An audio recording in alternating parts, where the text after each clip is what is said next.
Hello students, welcome two equations IAS. तो start करते हैं करंट अफेयर्स से रिलेटेड जो भी जीएस है। पहले हम कुछ डिस्कस करेंगे जो भी चीज़ें न्यूज़ में रही है, फिर उसके ऊपर बेस्ड क्वेश्चंस होंगे। ठीक है, उससे आपका टेस्ट हो जाएगा कि आप कितना समझे, और ये सभी इंपॉर्टेंट क्वेश्चंस हैं जो एग्जाम में आ सकते हैं। ठीक है, तो आइए सबसे पहले डिस्कस करते हैं। एक तो हमारा जो क्वेश्चन रहेगा इंडियन डायस्पोरा के बीच के ऊपर। इंडियन डायस्पोरा का मतलब हम बात कर रहे हैं वो इंडियन या इंडियन ओरिजिन से जुड़े हुए लोग जो इंडिया के बाहर रह रहे हैं, उन्हें हम बोलते हैं Indian diaspora.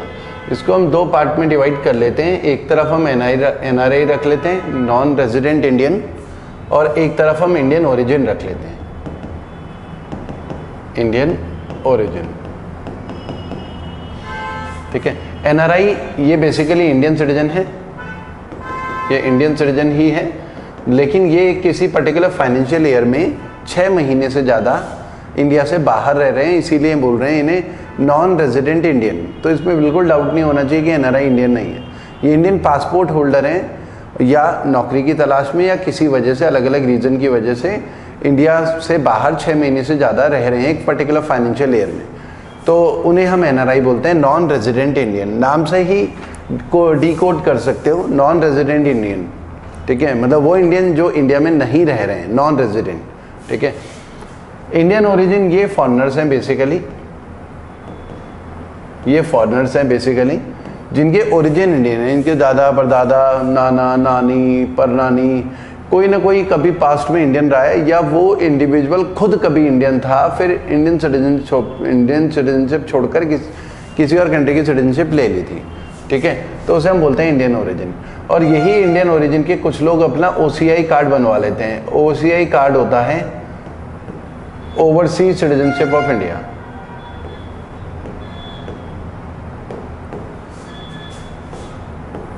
Overseas citizenship of India,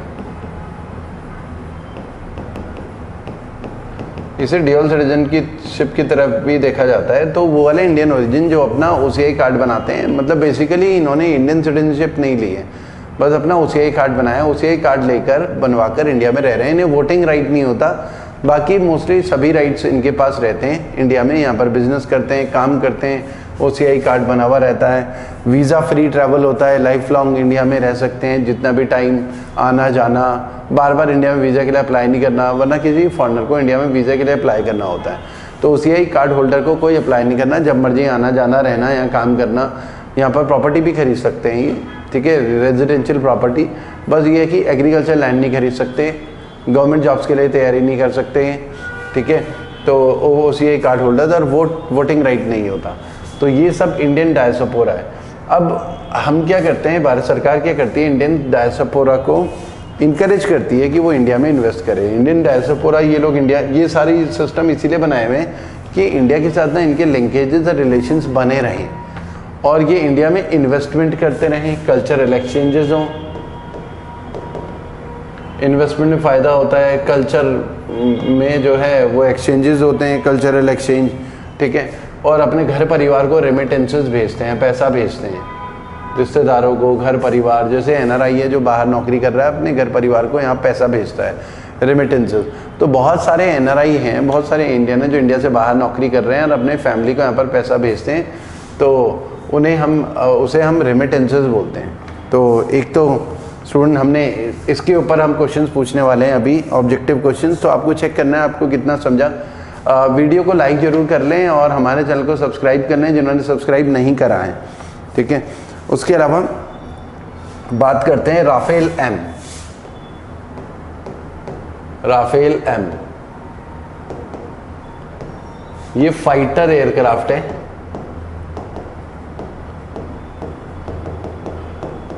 fighter aircraft. अब ये न्यूज़ में क्यों है राफेल एम? ये एम मतलब यहाँ पर मरीन है, मरीन। तो मतलब ये फाइटर एयरक्राफ्ट क्या है? ये फाइटर एयरक्राफ्ट नेवी के लिए है, और इंडिया ने अभी फ्रांस के साथ ये डील साइन करी है। फ्रांस की एक कंपनी है Dassault aviation, Dassault aviation France की कंपनी है। तो फ्रांस, उसके साथ इंडिया ने डील साइन करी है और ये हमें ना 26 राफेल एम प्रोवाइड करेगा, राफेल एम मेरीन, ठीक है। 26 कितनी की डील है ये? जस्ट अभी 2025 में ही ये डील साइन हुई है और ये डील है 63,000 करोड़। 63,000 करोड़ में हमें 26 राफेल मिलेंगे और ये हमारे राफेल इंडियन नेवी के पास होंगे। और ये कहाँ डिप्लॉय होने? तो टू बी डिप्लॉयड इन, एक INS हमारा ना विक्रमादित्य है, विक्रमादित्य इंडियन नेवल शिप है ये, INS विक्रमादित्य, INS विक्रमादित्य और INS Vikrant.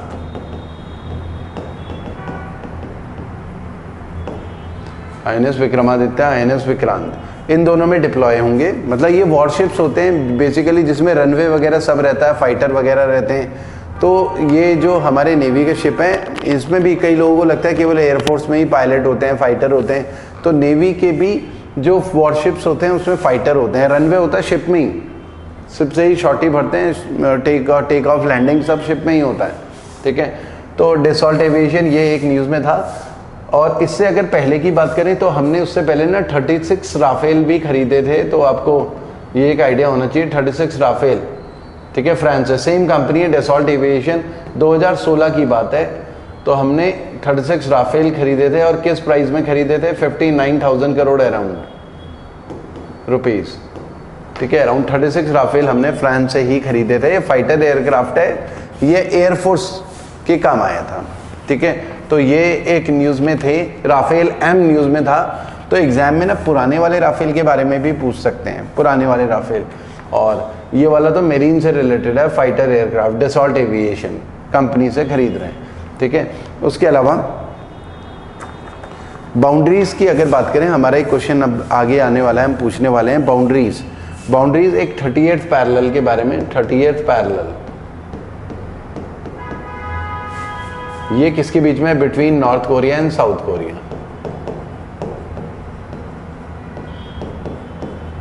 North Korea and south Korea के बीच में, ठीक है। तो हम अभी क्वेश्चन पूछने वाले हैं। बाकी क्वेश्चन में ये भी हो सकता है कि हम पूछें 49th पैरेलल कौन सी है? 49th पैरेलल है हमारी US एंड कनाडा के बीच में का बॉर्डर है, US और कनाडा। तो US और कनाडा के बीच में है। अगर हम बात करें 17th पैरेलल, तो 17th पैरेलल ना प्रोविजनल लाइन थी, provisional line between south and north Vietnam. Initially Vietnam दो हिस्सों में डिवाइड था वर्ल्ड वॉर 2 के बाद, ठीक है। साउथ वियतनाम, नॉर्थ वियतनाम के ऊपर कंट्रोल था ये रशिया का और चाइना का, और साउथ वियतनाम के ऊपर जो कंट्रोल था वो US का था। तो वहाँ पर बहुत स्ट्रगल हुआ उस टाइम पे, एक वियतनाम वॉर चली और अमेरिका उसमें हार गया था वियतनाम वॉर में। और 1975 में अमेरिका वहाँ से वियतनाम से बोरिया बिस्तर बांध कर चला गया, ठीक है। तो तब तक के लिए 1975 तक, जब तक इनके बीच में लड़ाई झगड़ा चल रहा था साउथ वियतनाम नॉर्थ वियतनाम के बीच में, एक प्रोविजनल लाइन थी जो इनको डिवाइड करती थी, 17th पैरेलल। और इंडिया पाकिस्तान की बात करें तो एक रेड क्लिफ भी लाइन है, रेड क्लिफ भी है, ठीक है। रेड क्लिफ लाइन ये बिटवीन इंडिया एंड पाकिस्तान है, ये इंडिया और पाकिस्तान के बॉर्डर को दिखाता है, इंडिया एंड पाकिस्तान। तो आइए जो भी हमने डिस्कस करा उसके ऊपर बेस्ड क्वेश्चन करते हैं। अब वीडियो को पॉज करके अपने आंसर मार्क कर सकते हैं। तो आते हैं, एक ये हमारा क्वेश्चन है, which are the following is not a key contribution of Indian diaspora to Indian economy. तो अभी हमने बात करी इंडियन डायस्पोरा कौन है?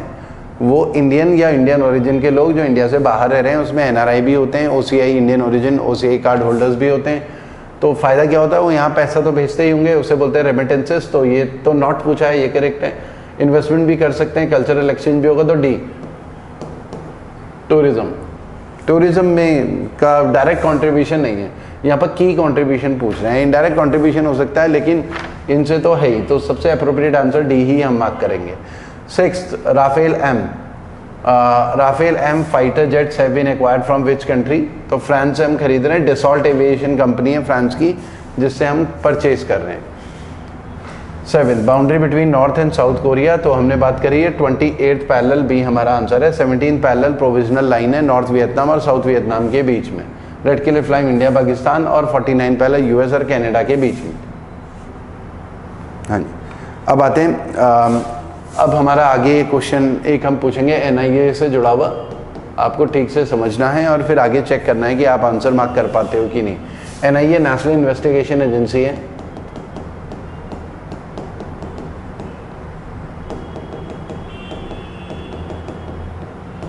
नेशनल इन्वेस्टिगेशन एजेंसी ये टेरर से रिलेटेड केसेस को इन्वेस्टिगेट करती है। टेररिज्म से जुड़ी हुए केसेस होते हैं, टेररिज्म, नक्सलिज्म, उससे जुड़े हुए केसेस को इन्वेस्टिगेट करता है एनआईए। ये बना कब था? 31 दिसंबर 2008। मुंबई टेरर अटैक जब हुआ था ना, तो उसके बाद हमें फील हुआ था कि एक सेंट्रल एजेंसी होनी चाहिए जो टेरर रिलेटेड केसेस को इन्वेस्टिगेट करे। असल में क्या होता था, कहीं भी अगर बॉम्ब ब्लास्ट होता था राजस्थान या कहीं भी, तो राजस्थान की पुलिस इन्वेस्टिगेट करी है, महाराष्ट्र की पुलिस, तमिलनाडु की पुलिस, तो हर स्टेट की पुलिस इन्वेस्टिगेट कर रही थी। जबकि ये टेररिज्म जो है नेशनल इशू है। टेररिस्ट एक स्टेट से बॉम्ब ब्लास्ट करके दूसरे स्टेट में जाते हैं तो केसेस कई बार सॉल्व नहीं हो पाते थे। तो एक सेंट्रल एजेंसी होनी चाहिए जो जिसके पास पूरा डेटाबेस हो और सिंगल एजेंसी जो बेहतर तरीके से टेरर रिलेटेड केसेस को इन्वेस्टिगेट करें। तो तब मुंबई टेरर अटैक जब हुआ था 2008 में, तब फील हुआ कि एक सेंट्रल एजेंसी होनी चाहिए। तो तब ये डिसाइड किया गया कि एनआईए बनाते हैं, ये टेररिज्म नक्सलिज्म से रिलेटेड सारे केसेस, कहीं भी इंडिया में कुछ भी होता है ये इन्वेस्टिगेट करेगा और कोई नहीं। ठीक है, तो ये 31 दिसंबर 2008 में ये इस्टेब्लिश हुआ था एनआईए। ठीक है, आफ्टर मुंबई टेरर अटैक। ठीक है, तो एक तो ये है। उसके अलावा क्वेश्चन नंबर 9 की अगर हम बात करें, कुछ ये क्वेश्चन नंबर जो हमारा आगे क्वेश्चन होगा वो होगा एक सेंटिनल आइलैंड के बारे में। सेंटिनल आइलैंड,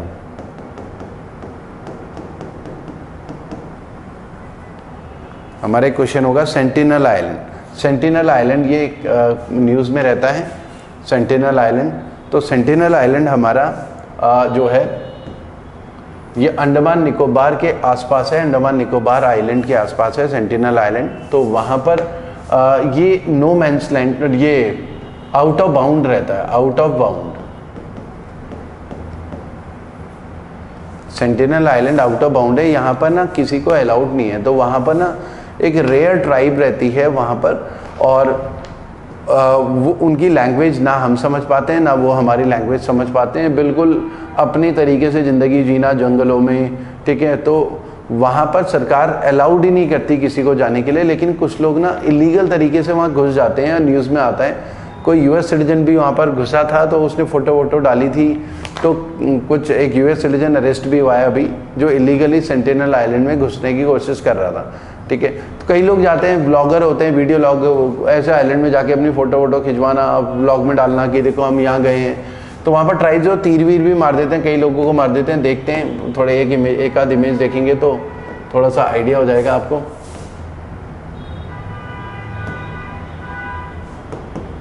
सेंटिनल आइलैंड,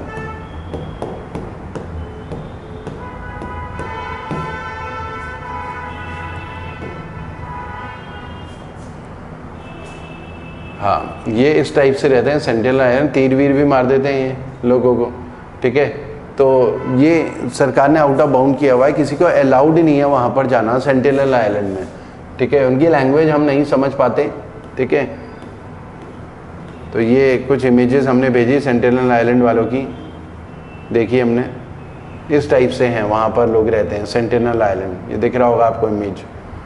ठीक है, तो ठीक है, वो अपनी ज़िंदगी जी रहे हैं, हमें वहाँ पर घुसना नहीं चाहिए। ठीक है, इंडियन टेरिटरी है वैसे तो, अंडमान निकोबार में आता है sentinel island, north sentinel island. तो ये भी न्यूज़ में रहता है, तो आपको मार्क करना है इनको आंसर्स। ठीक है, तो आइए चेक करते हैं क्या हमारे क्वेश्चन इसमें बनते हैं। नेशनल इन्वेस्टिगेशन एजेंसी फंक्शंस अंड, अच्छा नेशनल इन्वेस्टिगेशन एजेंसी जो हमने डिस्कस करा अभी, ये टेरर रिलेटेड नक्सलिज्म से रिलेटेड केसेस को इन्वेस्टिगेट करती है। ये होम मिनिस्ट्री के अंडर आती है, होम मिनिस्ट्री, क्योंकि टेरर रिलेटेड या नक्सलिज्म ये इंटरनल सिक्योरिटी से जुड़ा हुआ मामला है। तो थोड़ा आप डिकोड कर सकते हैं कि भाई इंटरनल सिक्योरिटी तो होम मिनिस्ट्री के अंडर आता है, इंटरनल सिक्योरिटी, एक्सटर्नल सिक्योरिटी हमारा डिफेंस मिनिस्ट्री के अंडर आता है। 9th. Which of the following is not a reason why North Sentinel are highly restricted for outside? Islands home for Sentinelese, not a reason. तो ये island is home for Sentinelese, uncontacted tribe. तो ये तो reason है, लेकिन यहाँ पर not वाला पूछ रहे हैं. It is designated, ये military area नहीं है ये. तो B हमारा आंसर होगा. Indian guys declared is tribal reserve, correct है बिल्कुल. Island is home to rare endangered species, ये भी करेक्ट है. तो ये B जो है ये मिलिट्री एरिया नहीं है. ठीक है, तो इतना ही करते हैं आज की वीडियो में स्टूडेंट्स. Thank you.